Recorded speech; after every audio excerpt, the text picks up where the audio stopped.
Hare Krishna. Hare.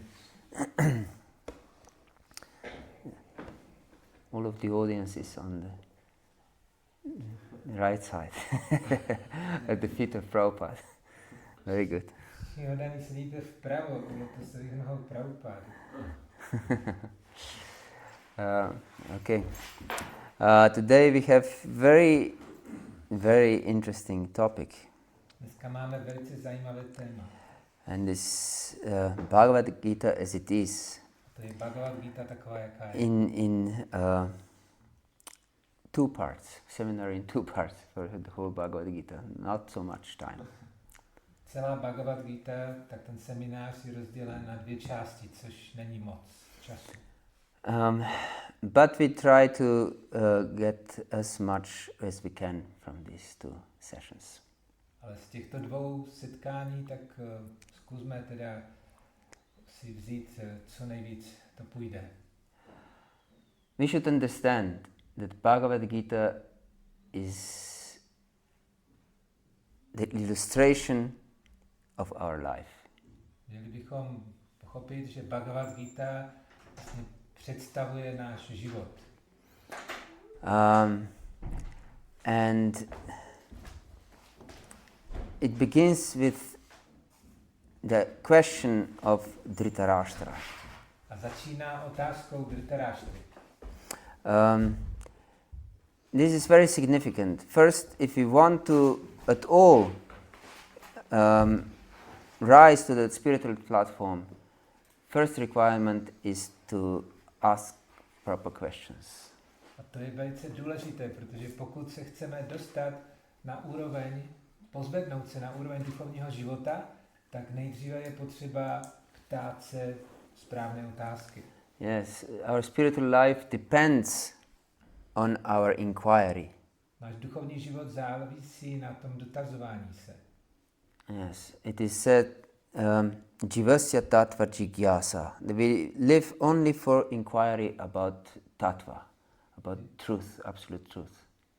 Člověk žije prakticky jenom proto, aby se dotazoval na pravdu, co je absolutní pravda. Yes, tattva. this is said in the second chapter of first canto of Srimad Bhagavatam.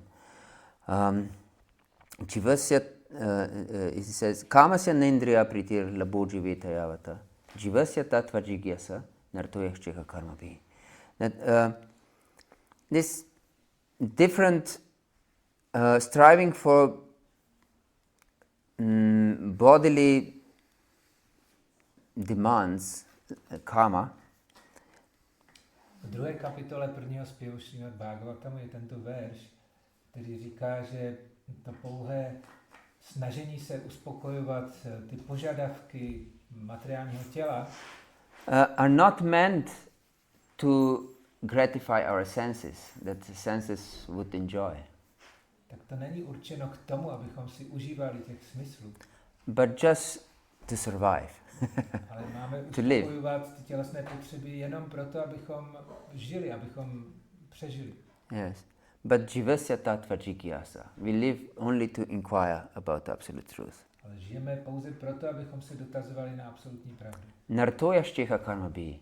And our endeavors, our work shouldn't be directed to any other activity. Naše práce, naše snažení by nemělo směřovat k žádné jiné činnosti.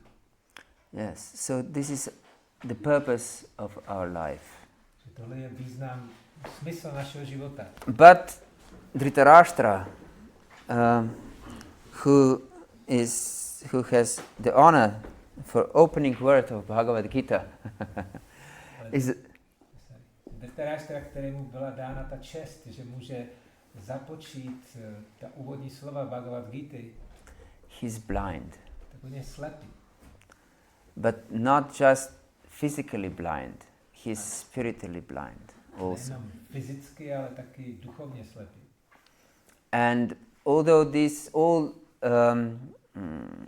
happenings in Bhagavad-gītā and Mahabharata are actually factual history, A i přesto, že všechny ty události v Bhagavad-gītě a Mahabharatě tak jsou skutečnými dějinami, they have also very significant deep meaning for our life. tak taky zároveň přinášejí velice hluboký význam pro náš život. And symbolic message to understand. A určité symbolické poselství, které je potřeba pochopit. So we should understand that as long as we don't inquire about absolute truth, we are blind. Že musíme pochopit, že do té doby, dokud se nezačneme dotazovat na absolutní pravdu, tak jsme slepí. And for the blind person, it is characteristic that he wants to grab another's property. A pro toho, kdo je slepý, tak je takovou charakteristickou vlastností, že on se potřebuje chytit nějakých věcí, které patří druhým lidem. And we know from Bhagavad-gītā, Lord Krishna says that he is proprietor of everything. He says, Bhoktaram yagatapasan sarvalokam maheshvaram sukhridam sarvabhutanam gyatmamam shantim richati. I am the proprietor of everything, of outer worlds and inner worlds also.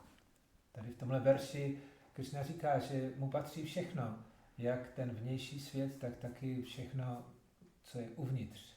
So if we claim proprietorship of anything in this world, even of our thoughts, even of our emotions, that we have right over anything, it's actually the consciousness of Dhritarashtra. Takže pokud si nárokujeme, že nám patří nejenom ty nějaké vnější věci, ale taky dokonce naše myšlenky, naše emoce, pocity, tak potom jsme právě stejní jako ten Dhritarashtra. Yes, because we try to encroach other property. Protože si snažíme přivlastnit majetek někoho jiného. Yes, Krishna's property. Krišnův majetek. Yes. So we should know that our emotions, our feelings, our property outside, like our clothes, our house, our relatives, our family, everything belongs to Krishna. Musíme vědět, že veškeré ty naše pocity, emoce, myšlenky, ale taky ty vnější věci jako oblečení, dům, příbuzný, tak to všechno patří Krishnovi. Yes. And Bhagavad-gītā begins with Dhritarashtra's question. Dharma kshetre kurukshetre samavita yutsava mamakah pandavashchiva kimakurvata Sanjaya. He is asking Sanjaya, what has happened on the battlefield of Kurukshetra, on the holy place, Dharma kshetra. Bhagavad-gītā begins with Dharma kshetra, with word Dharma. Dhritarashtra začíná Bhagavad-gītu tou otázkou, co se stalo na tomto posvátném poutním místě Kurukšetře, která je označena za Dharma kšetru. A to slovo dharma, to je vlastně první slovo Bhagavad-gīty. Yes. So we should know it's the book about dharma. Takže jak víme, je to kniha o dharmě. And not ordinary dharma, but supreme dharma, paradharma. A ne o nějaké obyčejné dharmě, světské dharmě, ale o paradharmě, o duchovní. Yes, or Bhagavad-dharma. Neboli o Bhagavad-dharmě. Yeah. And it is said in sixth canto of Srimad Bhagavatam, Dharmam tu sakshat Bhagavat pranitam, nave vidur rishayo napidavaha, nasida mukhya saramanusya, kutona vidyadara charnadaya. That only the Lord is the one who establishes what is dharma and what is not dharma. A v šestém zpěvu Srimad Bhagavatamu je tento verš, který říká, že pouze nejvyšší pán je ten, kdo ustanovuje, co je dharma a co není dharma. Yes, because otherwise one can speculate. This is right, this is not right, or anything. But this verse says that no one knows what is dharma except the Lord. Jinak člověk může spekulovat, možná je to takhle, možná jinak, ale pouze nejvyšší pán ví, co je skutečná dharma. And no one else. Nikdo jiný. But there are also some people who know, and these are Mahajans. And of course those who follow the instructions of Mahajans, they also know. Ale pak jsou tady ještě osobnosti, kterým se říká Mahajanové, kteří taky vědí, a také ti, kdo následují tyto Mahajany. Of course, these Mahajans are Mahajans only because they follow the instruction of the Supreme Lord. A oni jsou Mahajany pouze díky tomu, že následují pokyny nejvyššího pána. Yes, otherwise they wouldn't be Mahajans. Jinak by nebyli Mahajanové. They were not selected by some people voting. Who's Mahajan? I'm candidate for Mahajan. Oni nejsou voleni jako v obyčejných volbách, že lidé vybírají nějaké kandidáty, volí nějaké kandidáty a ti kandidáti teďka se tam jako pozují, že já jsem teďko Mahajan, takhle to není. So they are Mahajans because they're pure devotees and not for any other purpose. Oni jsou Mahajanové díky tomu, že jsou čistí oddaní a nemají žádný jiný motiv. Yes. So, and this question of Dhritarashtra is very important to understand. A je proto velice důležité pochopit tady tuhletu otázku Dhritarashtra. Because he says, Mamakah Pandavashchiva. What have done my Mamakah, my sons, and Pandavah, Pandu's sons. Že on se ptá, co učinili moji Mamakah, moji synové a co učinili Panduvovci.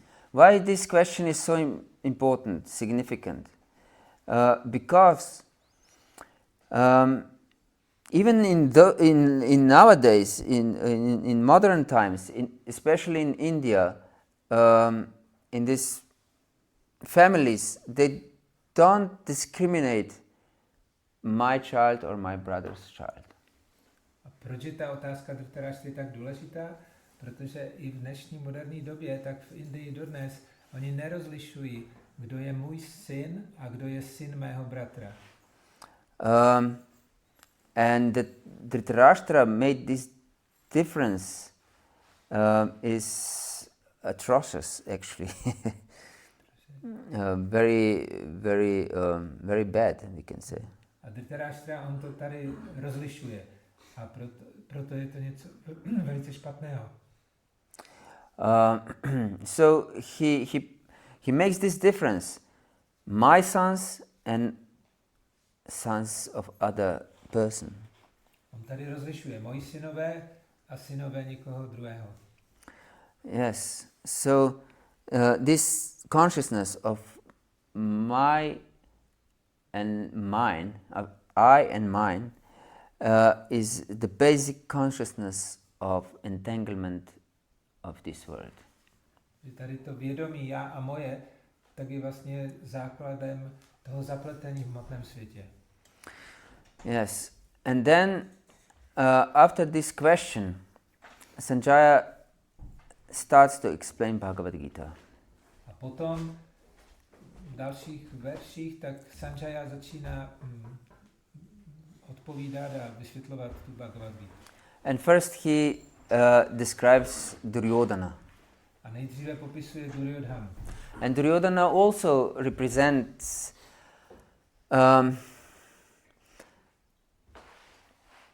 how can we say one of our aspects of our conditioned existence. A Duryodhana, on představuje taky jednu naši vlastnost nebo aspekt naší existence. Conditioned existence. Podmíněné existence. Yes.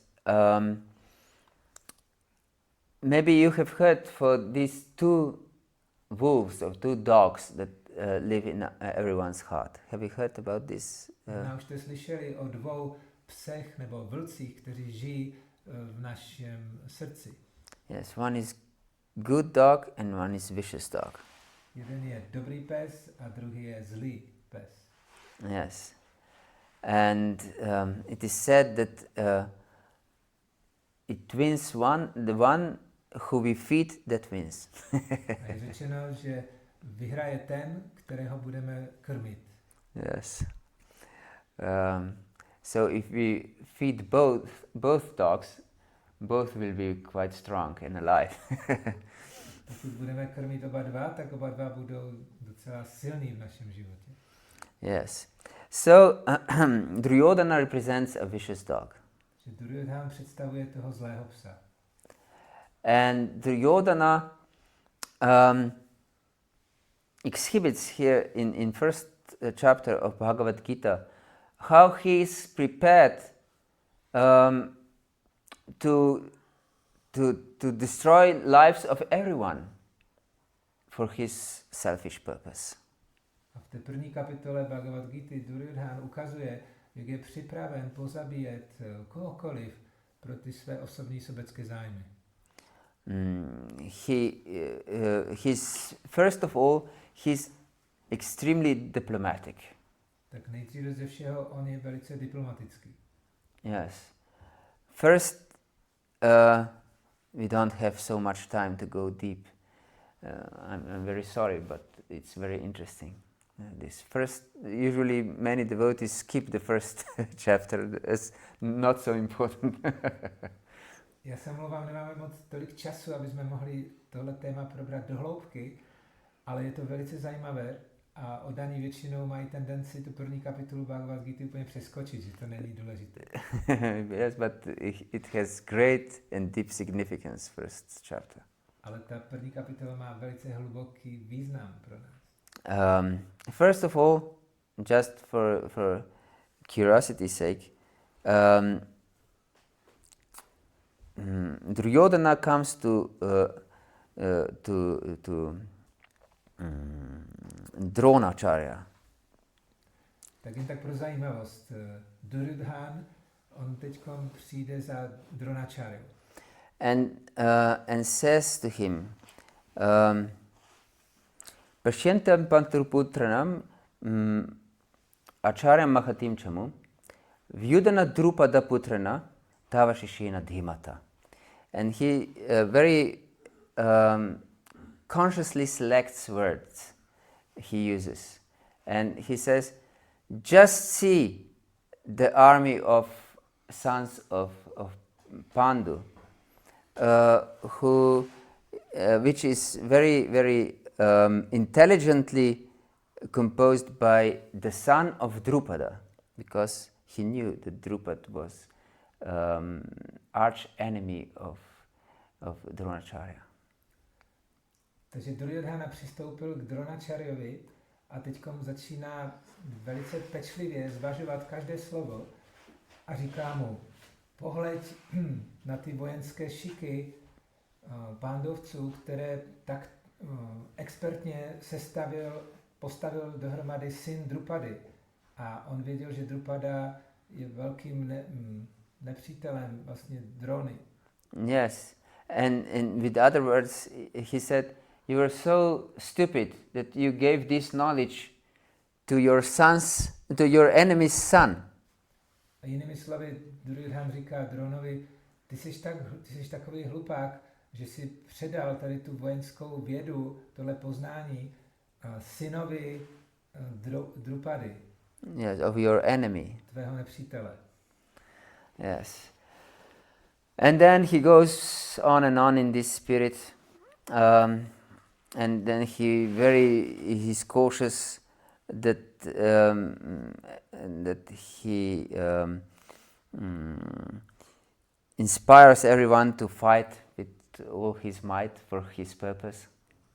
A pak pokračuje dál a snaží se inspirovat všechny, aby teďkom s plnou silou se pustili do toho boje pro ty jeho osobní sobecké zájmy. And he himself says that there are also others who are willing to die for his purpose. A taky jim říká, že jsou taky ostatní připraveni položit své životy, aby dosáhli svého cíle. Yes. So he's willing to be the cause of death for everyone just to achieve his purpose. Tak on je připravený stát se příčinou smrti jenom proto, aby dosáhl těch svých sobeckých zájmů. But on the other side, there is Arjuna. Ale na druhé straně stojí Arjuna. Arjuna represents the good dog in our heart. A Arjuna představuje toho dobrého, hodného psa v našem srdci. And the difference between Duryodhana and Arjuna is that Duryodhana is ready to go over the corpses for his purpose. A rozdíl mezi Duryodhanou a Arjunou je, že Duryodhan je připravený přes mrtvoly, aby dosáhl svého cíle.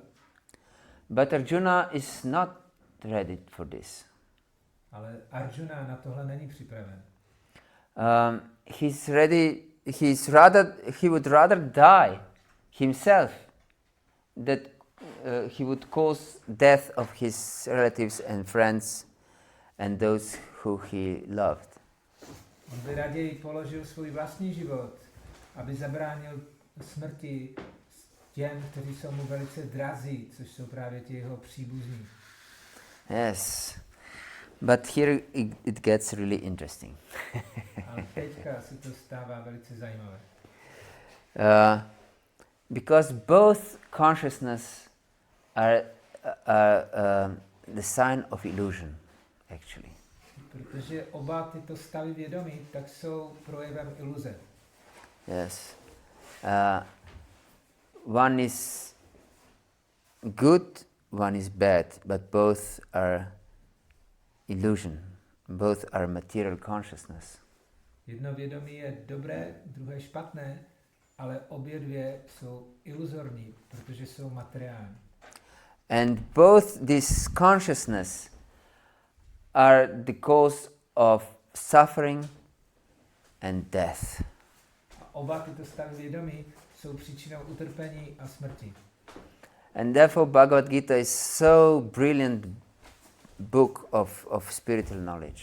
A proto Bhagavad-gītā je tak překrásnou knihou duchovního poznání. Because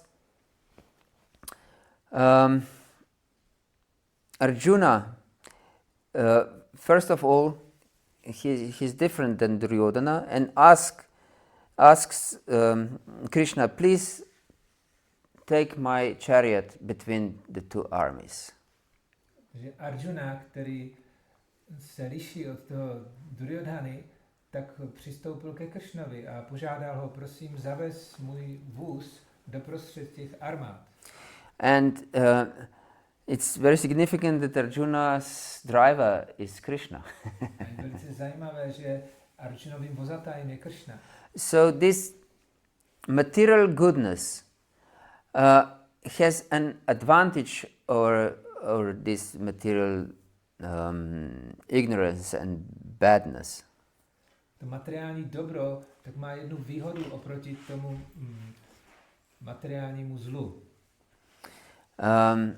That this material goodness is prone to accept Lord's direction. Že to materiální dobro je vlastně nakloněno k tomu, aby přijalo to vedení Pána.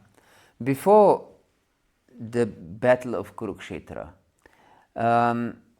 both parties, Duryodhana's party and Yudhishthira's party, they were seeking some allies for the war.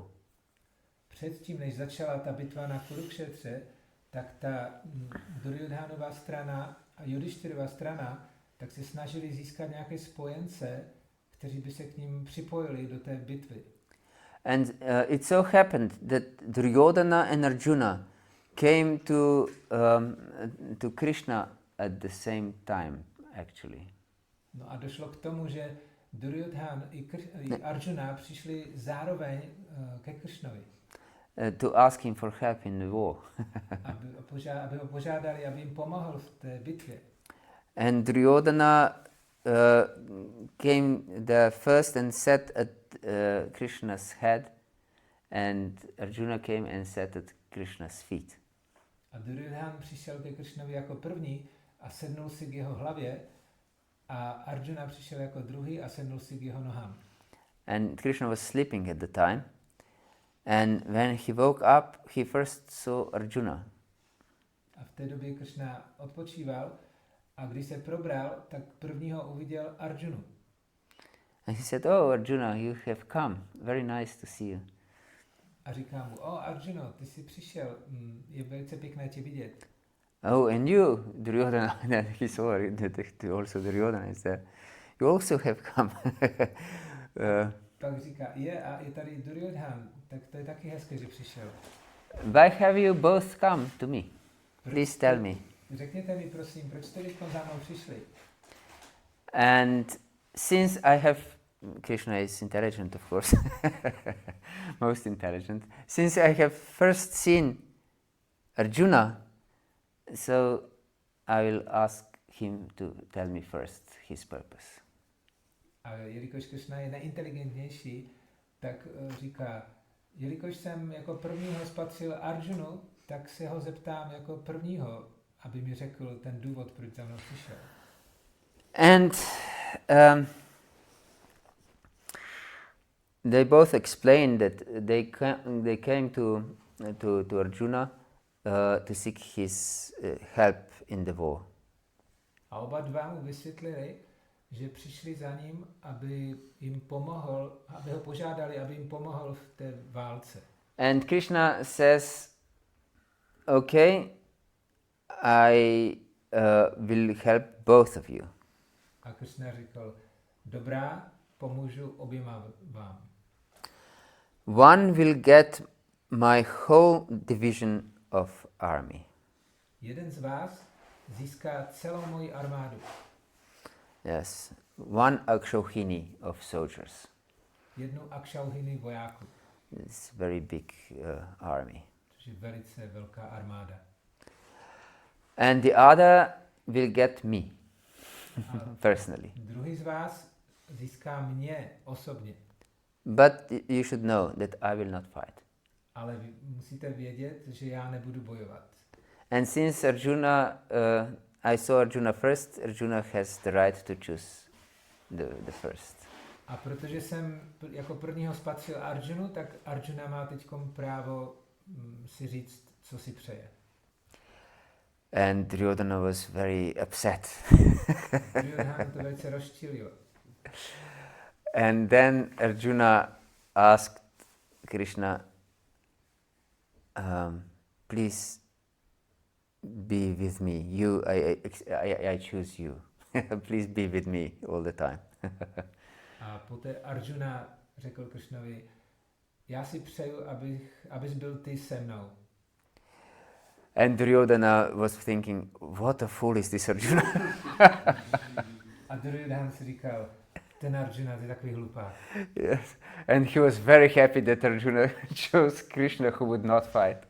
A byl velice šťastný, že si Arjuna vybral Krišnu, který nebude bojovat.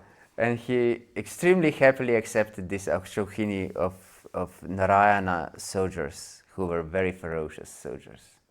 A velice nadšeně přijal tady tu celou akshauhini Narayanových vojáků, kteří byli velice divocí. Yes. So, yes, these are two kind of consciousness. Tohle jsou dva druhy vědomí. But Krishna, of course, he guides Arjuna to higher and deeper consciousness. A ovšem, Krishna, on postupně vedl Arjunu k tomu hlubšímu vědomí. And when Arjuna asked to see with whom he has to fight, a když Arjuna požádal o to, aby mohl vidět ty, s kterýma teďka bude bojovat, Krishna very intelligently drove the chariot exactly in front of Drona and Bhishma. Tak Krišna velice chytře a inteligentně zavezl ten kočár před Dronu a Bhishmu. Yes, and he said, Bhishma Drona Pramukatah Sarveksham Chaksham Mahikshitam Uvacha Partha Parshetan Samavetan Kuruniti. Please behold, O Partha, all these Kurus that have assembled here. O Partho, Krišna říká, pohleď na ty šiky těch kurovců, kteří jsou teď tady připraveni k boji. Yes, so he shows him his weakest spot. Takže takhle Krišna Arjunovi ukázal tu jeho největší slabinu. Yes, because he was very much attached to Bhishma and Drona. Protože věděl, že Arjuna je velice připoutaný k Bhishmovi a k Dronovi. They were his protectors, his teachers, Bhishma was his grandfather. Oni byli ti, kteří Arjunu ochraňovali, byli jeho učitelé a Bhishma tak byl vlastně dědečkem Arjuny. So they represent deep attachment for Arjuna in this life. Takže oni představují pro Arjunu velkou připoutanost v tomhle životě.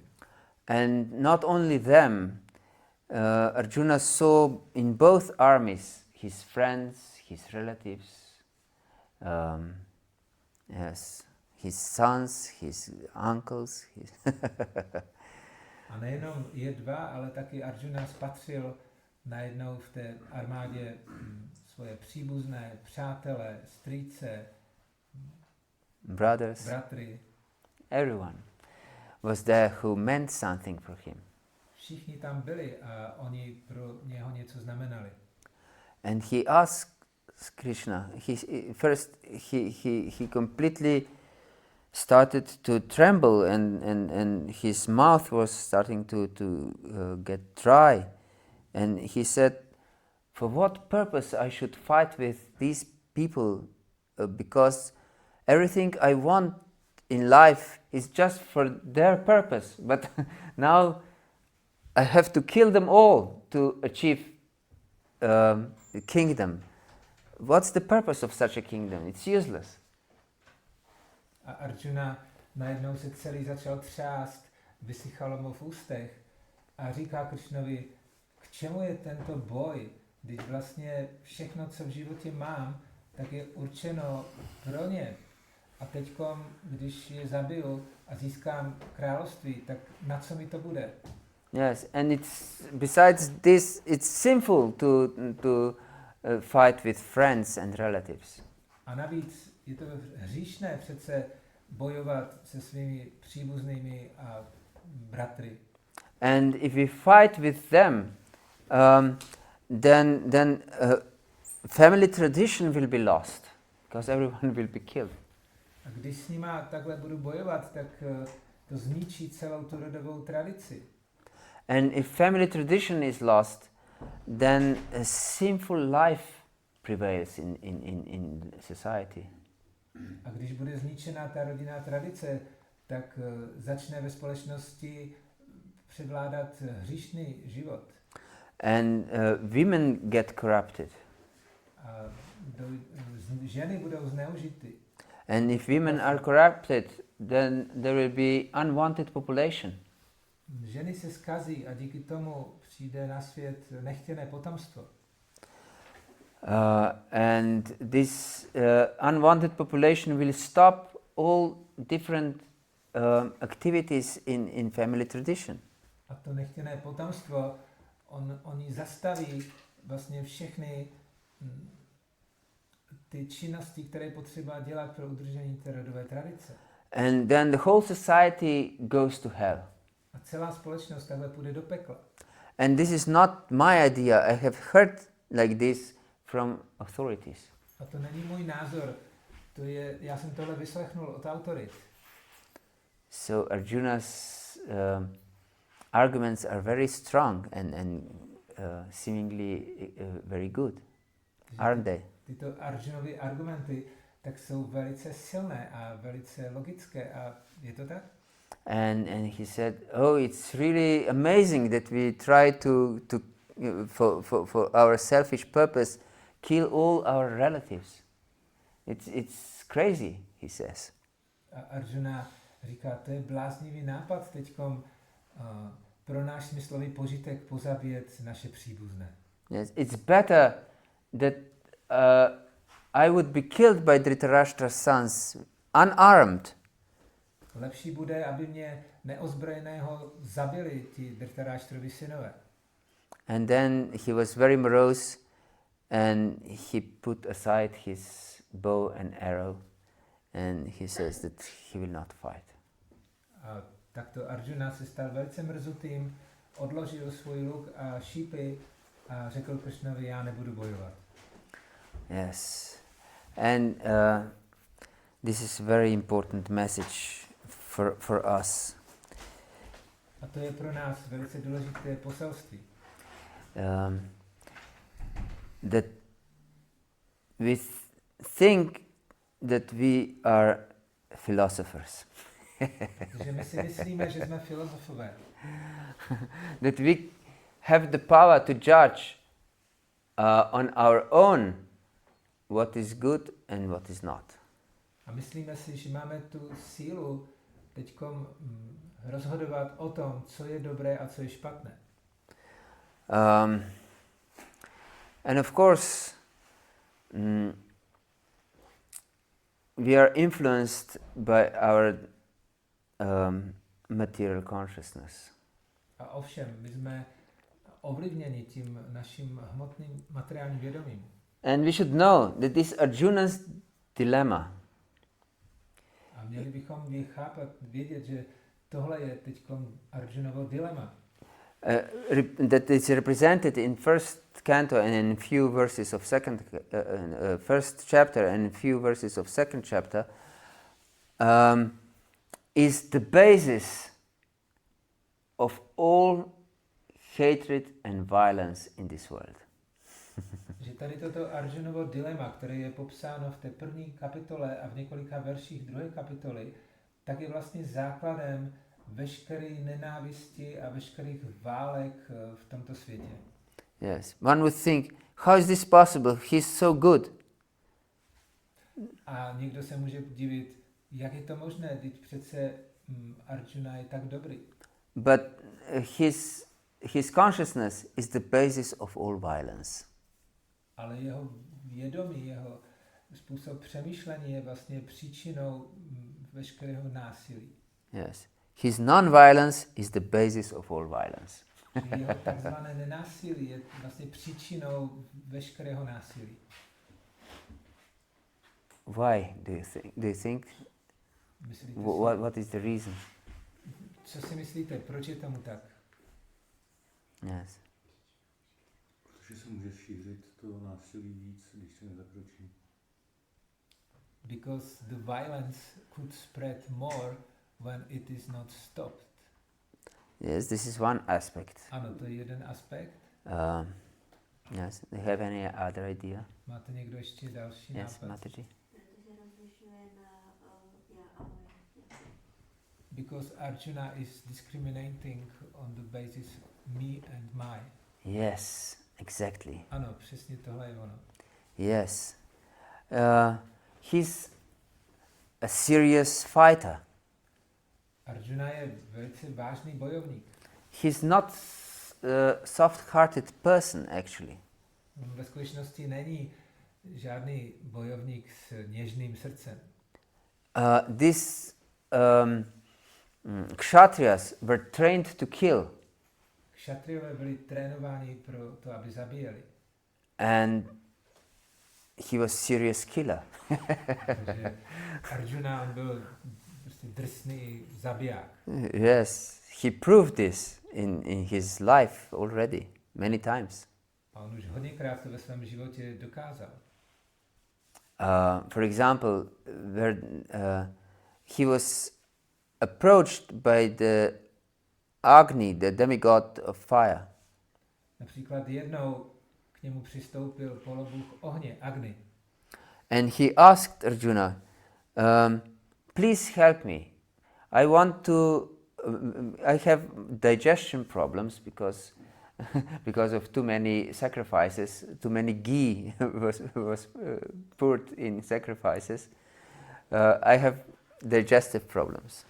A poprosil Arjunu, prosím tě, pomož mi, já mám teď zdravotní problém s trávením, protože díky těm mnoha ohňovým obětem, tak já jsem musel přijmout velké množství ghee. Yes. And there is a Kandava forest which is full of different medicinal herbs.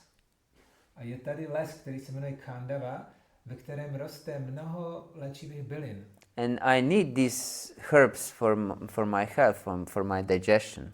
A já ty bylinky potřebuji proto, aby se mi zlepšilo to trávení. But this forest is under the protection of Indra. Ale ten les stráží Indra. And whenever I try to consume this forest, Indra sends rain, and I cannot burn down this forest. A kdykoliv jsem se pokusil ten les jako jíst, to znamená ho jako pálit ohněm, tak Indra okamžitě posílá déšť a překazuje mi to. So please help me that I can consume this forest. Takže Agni poprosil Arjunu, prosím, pomož mi, abych ten les mohl pozřít. And Arjuna agreed, and he and Krishna actually they went together for this to help Agni to consume Kandava forest. A Arjuna souhlasil a spolu s Krišnou tak šli, a aby vlastně tomu Agnimu umožnili ten oheň sníst. And then when Agni tried to consume the forest, Indra immediately sent rain. A stalo se, že okamžitě zase, kdy Agni začal ten les pojídat, tak Indra seslal déšť. But Arjuna, at that time, he created with his arrows a protective shield like a roof over the forest. Ale v tom okamžiku Arjuna pomocí svých šípů tak nad tím lesem vytvořil takový ochranný štít. And there was these arrows so close together that they were like acting like a roof. So not even a drop of rain fell on the forest. A nastřílel ty šípy na oblohu tak těsně vedle sebe, že ani kapka deště nehasila vlastně ten oheň. And so there was a great forest fire of Kandava. Takže to vlastně vytvořilo takovou střechu a takto najednou splanul ten les Kandava velkým požárem. But because of this great forest fire, many animals were running out of the forest because they didn't want to be burned alive. Ale díky tomu požáru tak z toho lesa začaly vybíhat zvířata, které nechtěly, aby uhořely. But every animal that escaped from the forest was immediately killed by Arjuna. Ale každé z těch zvířat, které se snažilo uniknout z toho lesa, tak Arjuna zabil. Yes. And there was also in this forest there was Bhagavata-dharma, the demon, who also escaped the forest, but he took shelter of Arjuna. There he was spared. A v tom lese žil taky démon Bhagavata-dharma, který chtěl taky uniknout, ale on vzal útočiště u Arjuny a proto Arjuna ho ušetřil. And later on he built an assembly hall for Pandavas in Indraprastha, their town. A později Bhagavata-dharma vybudoval sněmovní síň v Indraprastě pro Pándovce. And in this assembly hall, then Duryodhana was very much insulted, and this was one of the reasons for great hostilities between Pandavas and Duryodhana. A potom Duryodhan když vstoupil do toho paláce, tak tam byl mnoha způsoby potupen a to zapříčinilo velkou nenávist jeho vůči Arjunovi a Pandovcům a to napětí mezi Kurovci a Pandovci. Yes, so Arjuna was trained to kill. He was not a soft-hearted person. Takže Arjuna nebyl žádný měkouš, ale on byl vytrénovaný k zabíjení. But because this was his relatives, as you said, he discriminated on this idea, this I and mine. Ale jak si řekla, jelikož on rozlišoval teďkom já a moje, He didn't want to kill his own relatives and friends. tak on nechtěl zabíjet své příbuzné a přátelé. Otherwise, if some strangers would be there, he would kill them immediately without any second thought. Protože pokud by tam byli nějací cizinci, tak Arjuna by je bez rozmyšlení zabil. So, yes. So this first chapter is extremely important to understand. Takže ta první kapitola je nesmírně důležitá, abychom ji porozuměli. And represents our own consciousness. Ona představuje naše vlastní vědomí. Yes, because we are also caught up in this material dichotomy, good and bad, and even good is bad. Protože my jsme teď taky polapeni tady v těch dualitách dobrého a zlého a dokonce považujeme to, co je špatné, za dobré. As Lord Krishna himself says in 11th canto of Srimad Bhagavatam, guna dosha drishir dosha, that seeing good and or bad in this world is all bad. Krishna říká v 11. zpěvu Srimad Bhagavatamu v tomto verši, že je to ve skutečnosti iluze přemýšlet tady v těch pojmech dobra a zla, protože v hmotném světě je všechno špatné. Yes. So also good is bad. Že i to, co je takzvaně dobré, tak je špatné. And then second chapter begins. A pak začíná druhá kapitola. And then in second chapter, Arjuna first tries to keep this reasoning from the first chapter. A v druhé kapitole Arjuna pokračuje a začíná se obhajovat těmi argumenty, které už začal v té první kapitole. But at his surprise, we can say, Krishna didn't buy his logic. Ale k našemu překvapení můžeme říci, tak Krishna mu na tu jeho logiku neskočil. Yes, he said to him,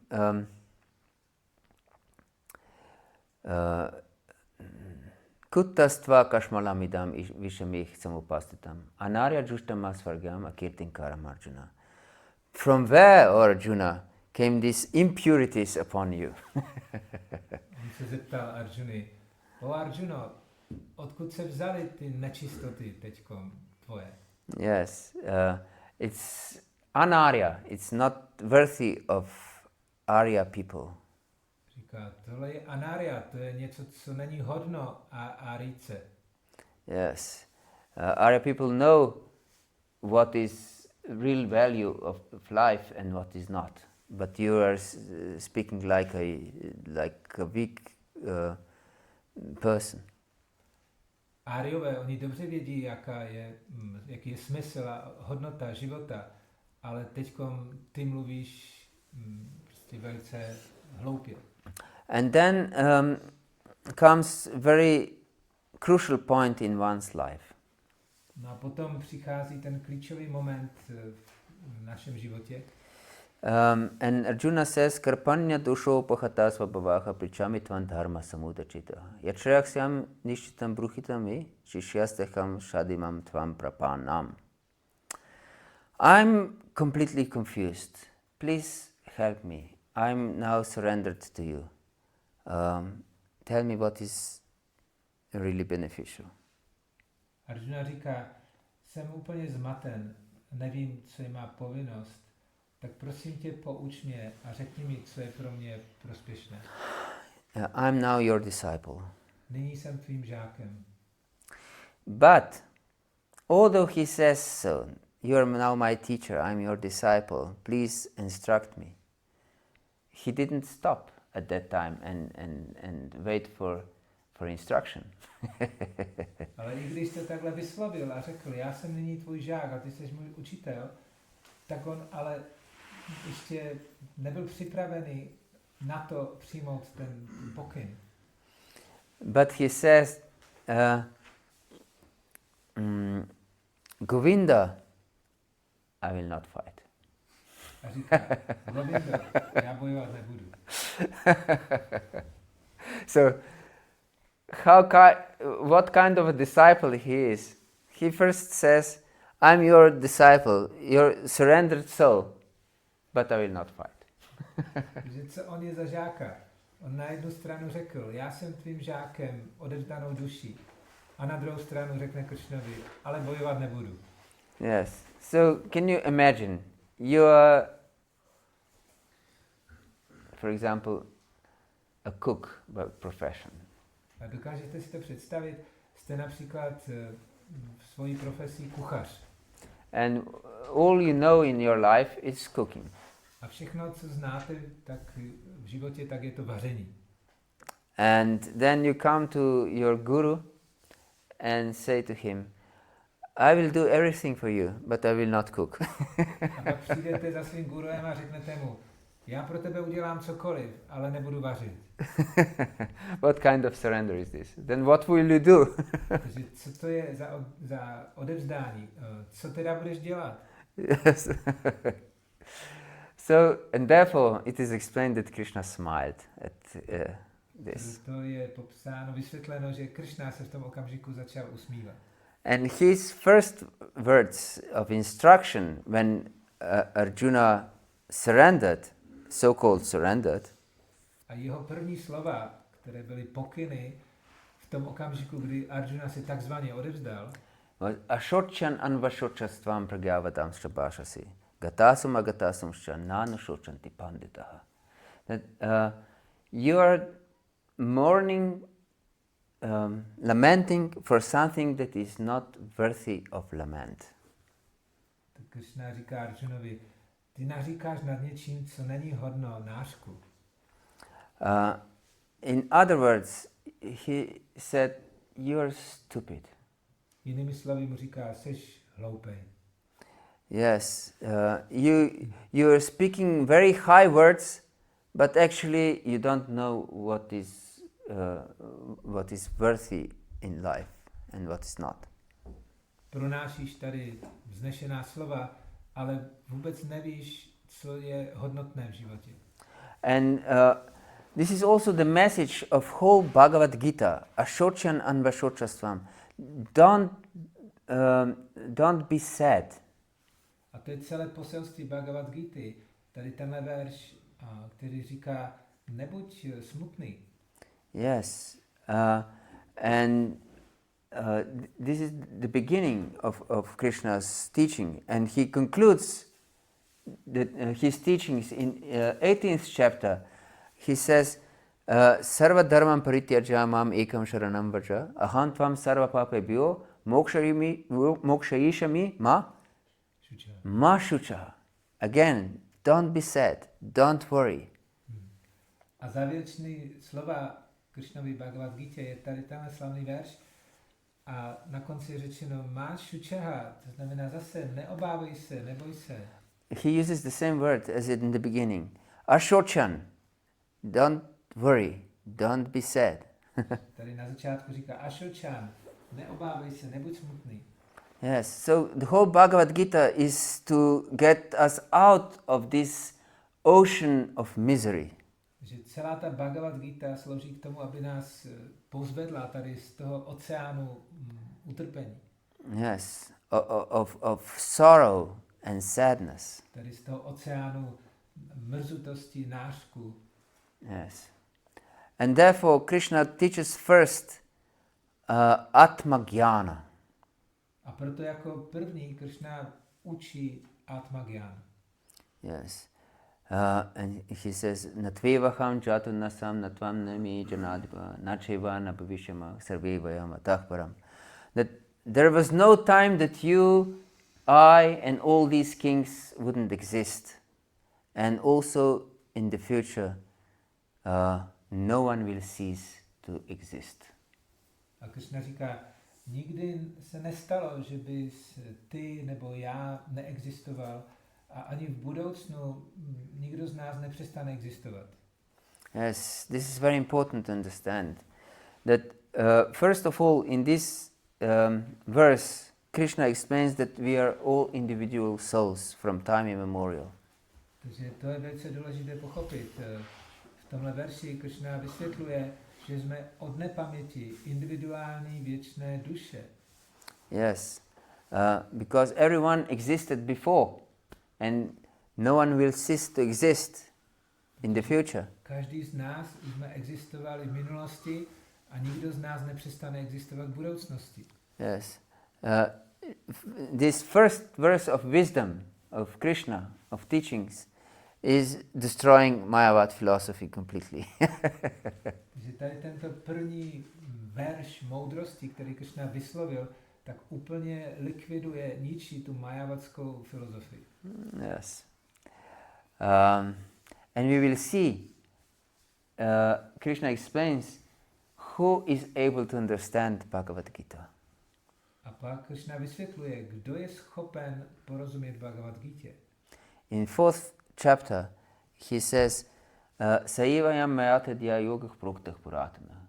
Bhaktosi me sakachati rahasyam hitatutamam. I'm telling you this knowledge, the highest type of knowledge, because you are able to understand it, because you are my bhakta, my devotee, and my friend, my saka. Krishna ve 4. kapitole Bhagavad-gīty říká, já ti vyjevuji tady toto nejvyšší poznání, protože jsi můj oddaný a jsi můj přítel. Yes, you are able to understand this topmost secret. A jsi schopen porozumět tady tomu největšímu tajemství. Rahasyam means secret. Rahasyam znamená tajemství. And uttamam, tama means what? Co znamená tama? Ignorance. Ignorance, yes. Darkness. Tama je temnota, nevědomost. Yes, you have the similar word. Tama, temnota.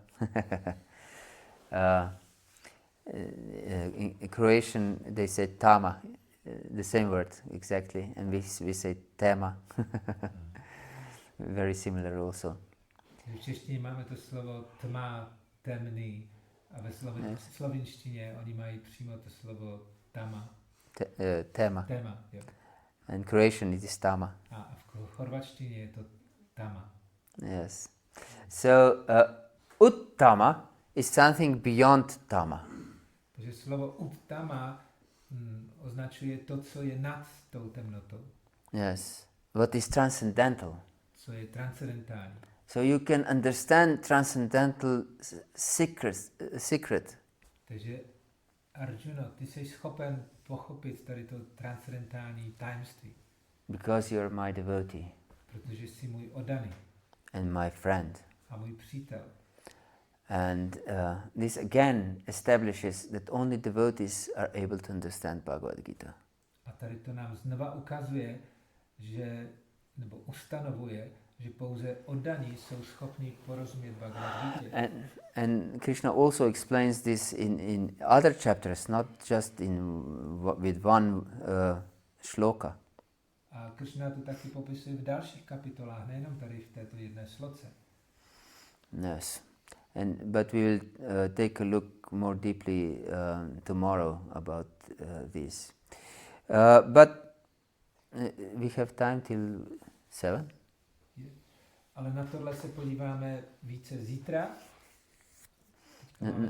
Not tomorrow, on Thursday actually. Ve čtvrtek vlastně.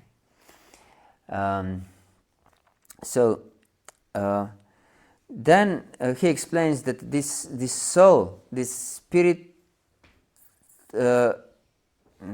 force within the body is eternal and the body is not.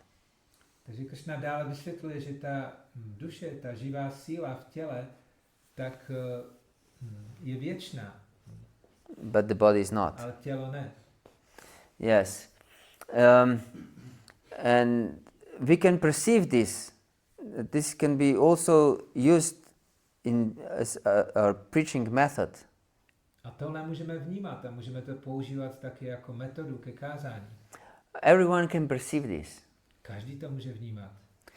We can say, for example, if you take a picture when you were born in one hand and a mirror in another hand, you see a completely different person, isn't it? Můžeme například lidem říct, vemte si do ruky fotografii, když jste byli vyfoceni, jak jste se narodili, a do druhé ruky si vemte zrcátko.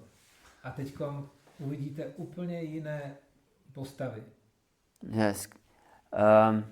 And even scientists say that every 7 years we completely change all the cells of the body. A dokonce i vědci to potvrzují, že každých 7 let změní naše tělo všechny buňky. So many times we have changed our body completely. Takže už hodněkrát se naše tělo úplně změnilo.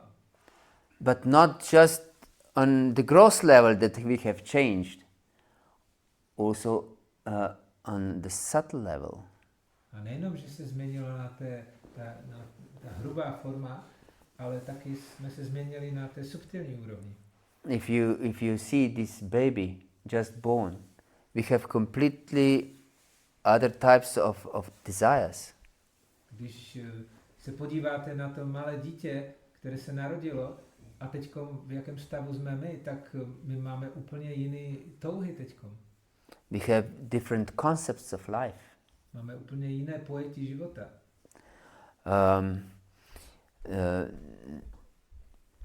And we have completely other ideas what is good for us.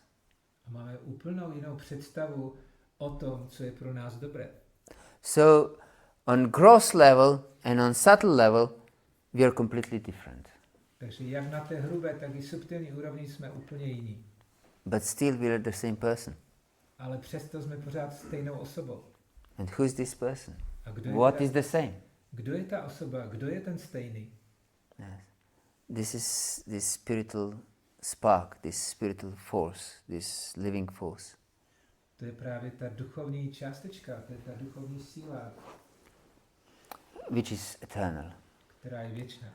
Cannot be destroyed by time. Která nepodléhá zničení pod vlivem času. Cannot be destroyed by anything of this world. Kterému nemůže zničit nic z tohoto světa. And it existed before and exists now and will exist in the future. Která existovala v minulosti, existuje nyní a bude existovat i v budoucnu. It was not created. It's not being created. It will not be created because it ever existed. Která nebyla nikdy stvořena, která nebude ani v budoucnu nikdy stvořena, protože je věčně existující. Yes. And it's completely different from matter. A která se úplně liší od hmoty. Yes. And Krishna cites many verses to explain this, how it's achintya, aprameyasya, and avyakta. Krishna cituje mnoho veršů, ve kterých vysvětluje, jak ona je achintya, aprameyasya, avyakta. That means impossible to understand with logic. It's not. It cannot be measured by anything.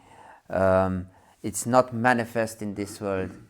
So it's completely beyond the material concepts. Jak duše se nachází úplně mimo jakékoliv materiální pojetí, že se nedá ničím změřit, nedá se pochopit. Completely beyond all material conceptions. Úplně prostě mimo materiální pojetí. So, yes, but although Krishna explained this to Arjuna, Arjuna didn't seem to understand anything. Ale i přesto, že to Krishna takhle Arjunovi vysvětlil, tak se zdá, že Arjuna to vůbec nepochopil. And then Krishna tried to push his kshatriya ego. A potom Krishna trošku zatlačil na to jeho kšatrijské ego. If you don't fight, you will certainly incur sin. You will be sinful if you don't fight. A říká mu, pokud nebudeš bojovat, tak je jisté, že budeš hříšník. And it would be great disgrace for your honor. A bude to velká pro tebe potupa. And for honorable person, this infamy is worse than death. A pro tak úctyhodnou osobu, jako seš ty, tak taková potupa je horší než smrt. So you should perform your duty.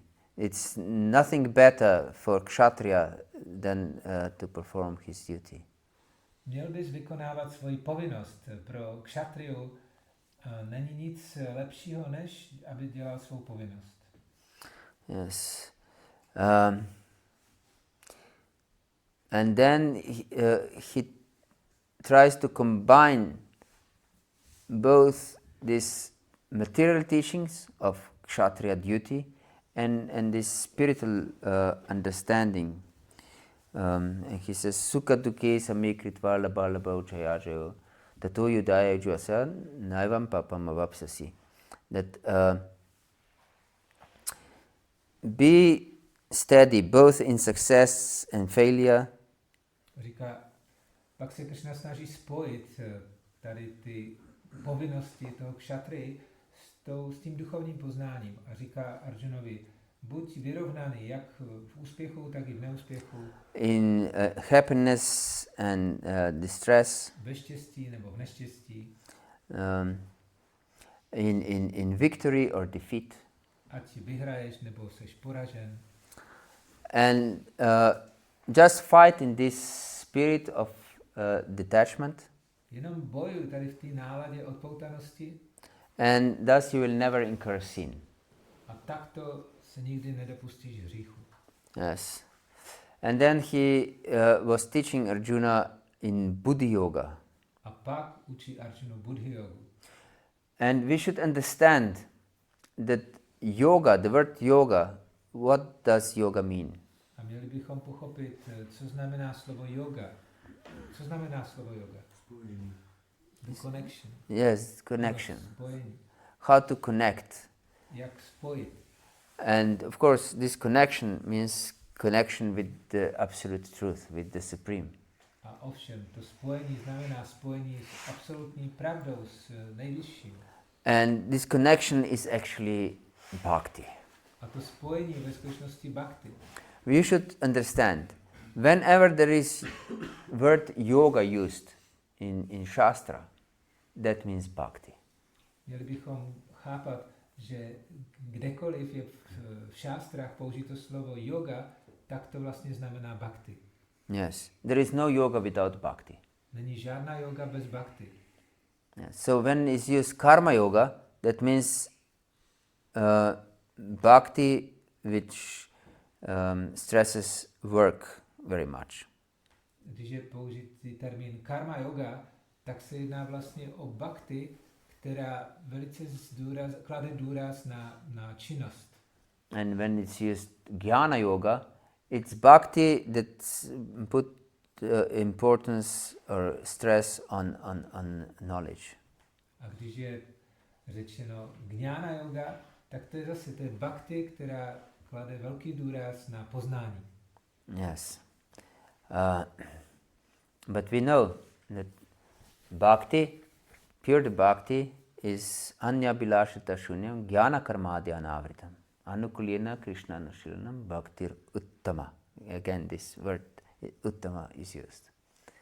And this means that pure devotional service is that we don't have any tendency for any other desire. A tady z tohohle verše, tak je to vlastně ta definice čisté oddané služby a ta čistá bhakti znamená, že už tam nemáme žádnou jinou touhu. And that our devotion for the Lord is not covered either by karma, jnana, ordinary ashtanga yoga or tapasya or anything. A naše oddanost nejvyššímu pánu už není pokryta ničím, ani karmou, ani gyánou, ani ashtanga jogou, ničím. Yes. And it's just made performed favorably for the Lord with intention to satisfy him. Že jednoduše už vykonáváme činnosti jenom výhradně pro potěšení nejvyššího pána, bez jakéhokoliv vedlejšího motivu. And in this Buddhi yoga, Buddhi means intelligence. A Buddhi yoga, Buddhi znamená inteligence. He presented Arjuna what his attitude in this world should be. A tady v té Buddhi yoze on Arjunovi vyjevil, jaký by měl být jeho postoj v tomto hmotném světě.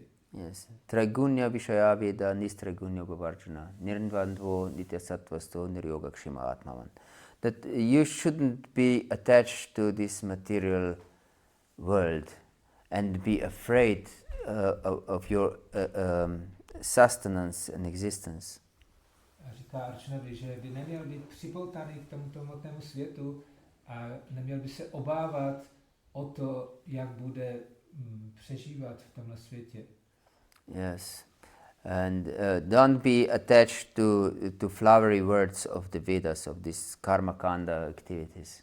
A taky říká Arjunovi, nebuď připoután tady k těm květnatým slovům Ved, které popisují ty činnosti karma kandy.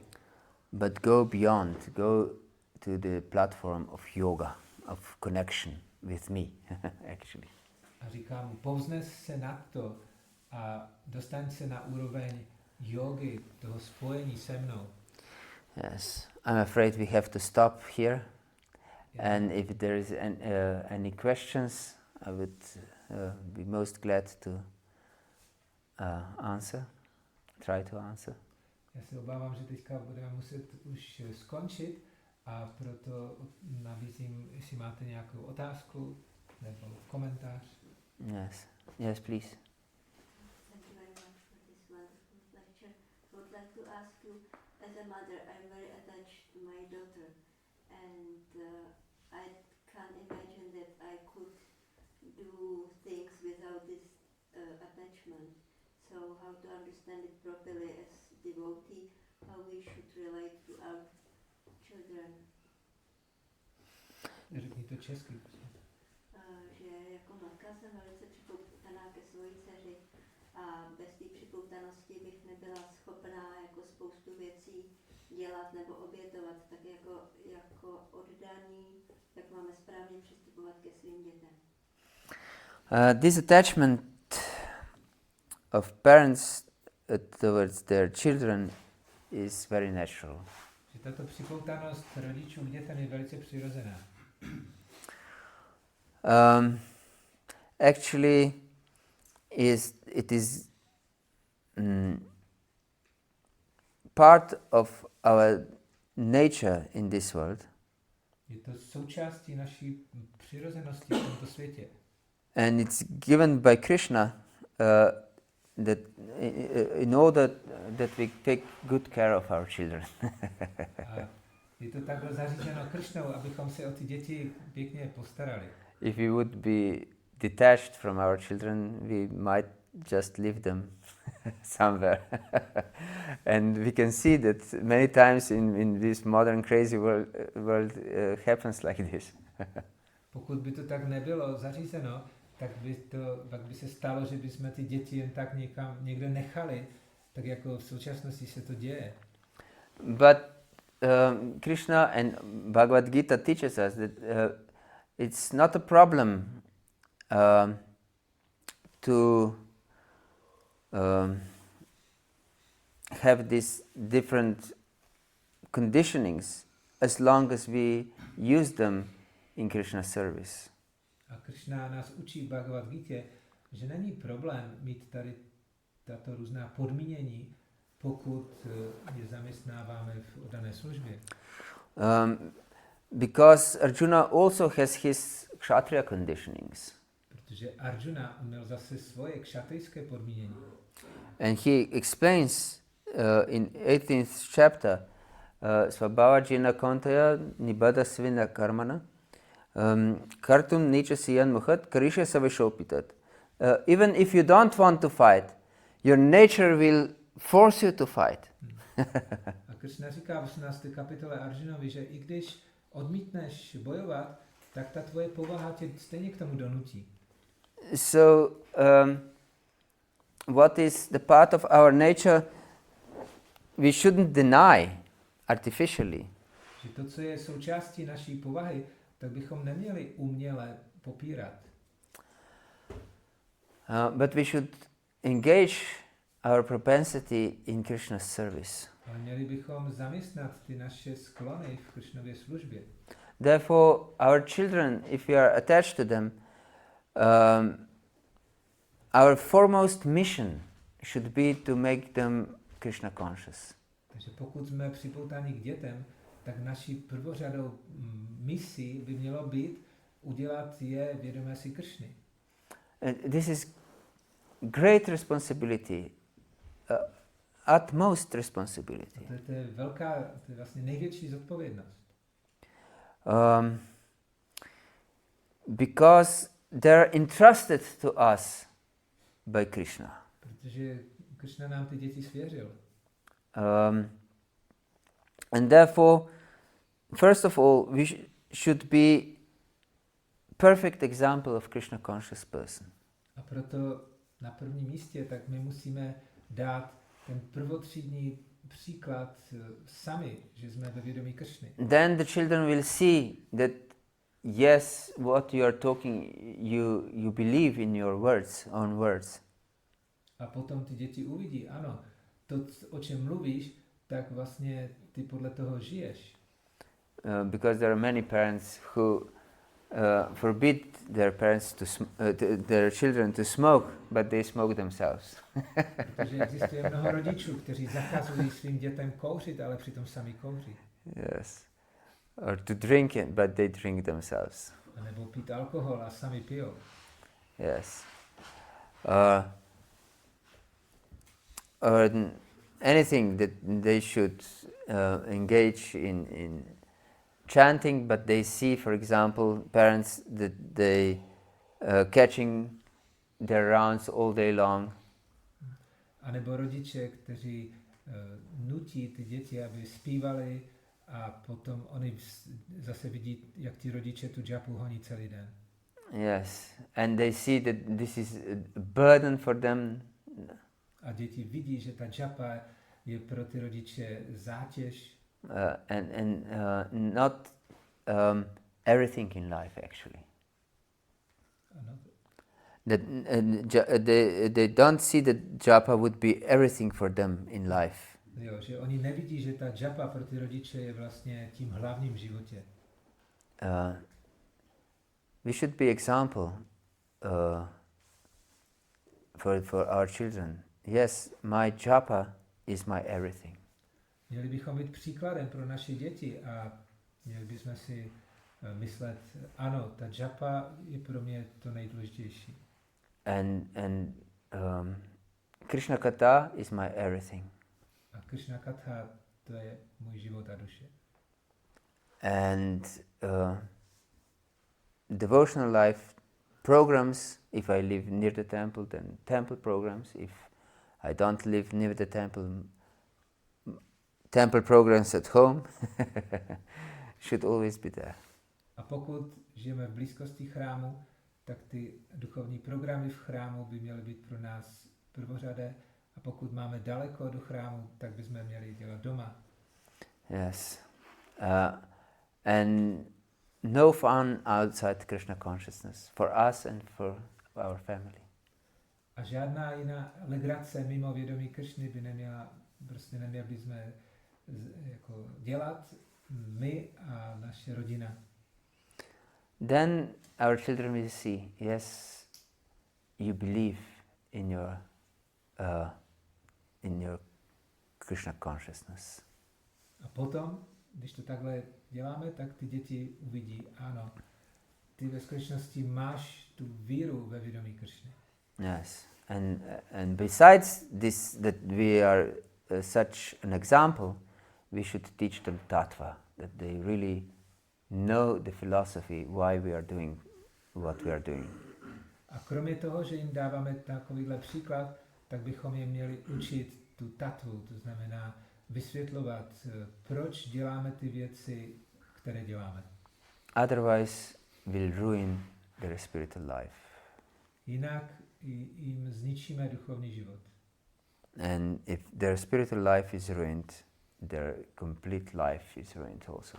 A pokud je jejich duchovní život zničen, tak celý jejich život je zničen. This is very important to understand. A to je velice důležité, abychom pochopili. So we should use our attachments in this spirit. Takže měli bychom používat ty naše připoutanosti tady v této náladě. But in the ultimate sense, we should have this spirit of Queen Kunti also. Ale zároveň bychom měli rozvíjet taky tu náladu, kterou má královna Kunti. And she is praying in Srimad Bhagavatam, in 8th chapter of 1st canto of Srimad Bhagavatam. She prays, Ata Vishvesha Vishvatman Vishvamurti Svakeshami Sneha Pashami Damchindi Dridam Pandushu Vrishnushu. Please, O Krishna, sever these strong ropes of affection to Pandavas and Vrishnis. Ona se modlí v 8. kapitole prvního zpěvu Srimad Bhagavatamu. O Krišno, prosím, přesekni tady ty pouta náklonnosti, které pociťují k Pandavovcům a k Vršňovcům. Yes, and these Pandavas and Vrishnis were her children and other relatives, and who besides this, they were pure devotees of Krishna. Ti Pandavovci a Vršňovci, to byli její děti a její příbuzní, a navíc oni byli čistí oddaní Krišny. Yes, but she says, Tvayi menanya vishaya matir madhupati sekrit rati mudvaha datada gauga vanga mudanvati. Let my consciousness, my affection be flowing only towards you, my Lord. A ona se modlí, ať moje ta náklonnost a ta láska, ať proudí pouze k tobě, k tvým lotosovým nohám, Krišno. Yes, like river Ganges that cannot be stopped by anything. Tak jako řeka Ganga, kterou nedokáže nic zastavit. Yes. So this should be also our mood. That we pray, Krishna, let me be your attachment only on you. And please let me give up all other attachments. Takže i tohle by měla být naše nálada, nebo ta modlitba, aby Krishna odstranil veškeré ty jiné připoutanosti a abychom mohli být připoutáni pouze k němu. Yes. But at the same time, we should use our current duties according to our position and attachments in Krishna's service. Ale zároveň máme vykonávat ty povinnosti, které odpovídají tomu našemu postavení a k těm připoutanostem, které máme, a máme je zaměstnat v dané službě. Is this okay? Hare Krishna. Anything else? Ještě někdo něco?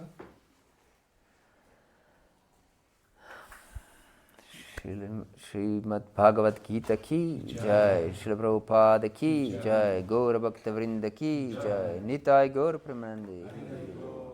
Please accept my humble